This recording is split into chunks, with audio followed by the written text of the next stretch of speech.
Hi everyone, this is Nicole, and in this video I'm going to show you some comparison of a horse that has learned how to find more rhythm and balance and what the markers are that I'm looking at that helps me identify that this horse is on the right track. So the first thing I want us to look at is this still shot.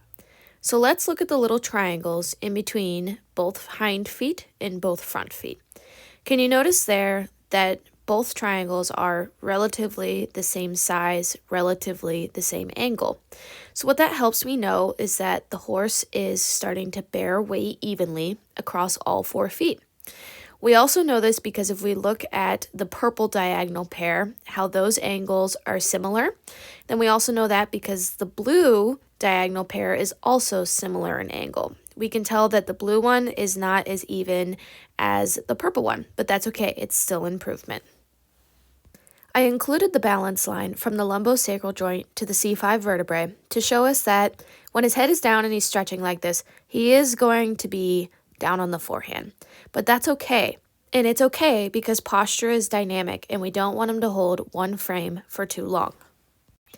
This walks me into the next picture. This is from last summer, and the other picture that I showed right before this was from this January. So again, let's first look at the triangles in between both hind feet and in between both front feet. First thing you can see is that the triangles are different angles and different sizes. This tells me that he's not bearing weight evenly across all 4 legs. We also know this because when we look at the purple diagonal, the purple lines on his legs, you can see that they are not the same angle. And when you look at the blue lines on his legs, they are also not the same angle. So this is how I know the horse is out of rhythm and the horse is not coming into balance and the horse is not bearing his weight evenly across all 4 feet. I also drew the balance line from the lumbosacral joint to the C5 vertebrae there to show that when his head is lowering like this and stretching like this, he is down on the forehand. But in the first picture, he is definitely in more rhythm, and in this picture, he is not. So next, we'll look at some videos. So first, let's look at some footage from last summer. So first thing I want us to look at is his legs. You can see that his legs are really stabbing the ground. They are not flexing down. If anything, the tension that they hold makes him stay really up, and like the tension is coming upwards, but not flexing downwards. So the other thing I want to point out is you notice there's a lot of sand being kicked up. Every time his foot hits the ground, especially right there, there's a lot of sand being kicked up. That's how you especially know his feet are not off the ground for very long before they slam back down. This is what quick feet look like. Now let's take a look at his neck. You can see here he's stretching down, but you notice he went there pretty quickly. And at the beginning of this clip, you can see his head is up, and at some points it's even counterbent to the outside, especially right here. So what in that little flick of the nose that he did right there, this is telling me that it's just really hard for him to move in this moment. So the neck is a good indicator of what kind of balance and rhythm the horse is in. This is why it is important to not interfere with the head and neck when you're practicing in-hand work like this. This is in hand. This isn't necessarily circling with my lead rope.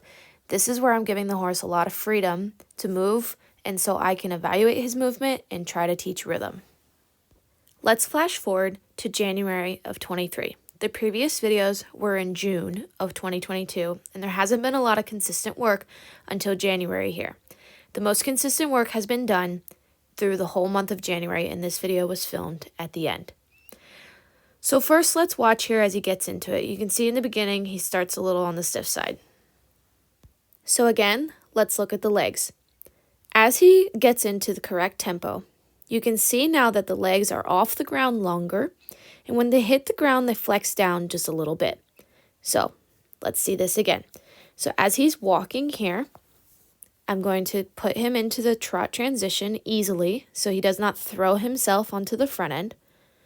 As he goes into the trot transition, he's stiffen it right off the bat. It's important here that what I need to do is lengthen his stride. As soon as I start to lengthen his stride, you can see the quality of his movement improve as he comes into better rhythm. This is also the moment or the same session that the picture at the beginning of the video was, where I showed that his angles are a lot more similar. Now let's look at the head and neck. You can see when he goes into this trot transition, he throws himself into a little bit. His head comes up, which makes his shoulders go down and the base of his neck drop. As he extends and comes into a better tempo and more rhythm, his head will go down and the base of his neck will start to lift. Therefore, his shoulders start to lift a little bit. Also notice when his head goes down, it goes there gradually. It doesn't snap down. It's good to see the head and neck change position because posture is dynamic and it is not meant to be held in one position for too long. These clips are pulled from full-length videos, but for the sake of trying to look at the specific things, I did not include more than a couple seconds of each time. There is still a lot of work to be done here, but I think we can see that there has been improvement. Now let's put these clips side by side. Two things that you guys can look at to get a good idea how the horse is moving and whether they're in rhythm or not is first thing, where is the head and neck going whenever it's not being manipulated or held in one place? The other thing I want you to look at is how are the feet hitting the ground? Are they quick to the ground? Do they have any air time? When they hit the ground, do they flex down or do they just spring back up? What kind of movements are you seeing? So just to reiterate, rhythm is very important for the horse because it helps them loosen up, move across their back, come into more balance, and with those things, you get a happier and calmer horse. Hope you enjoyed this video. Thanks for watching.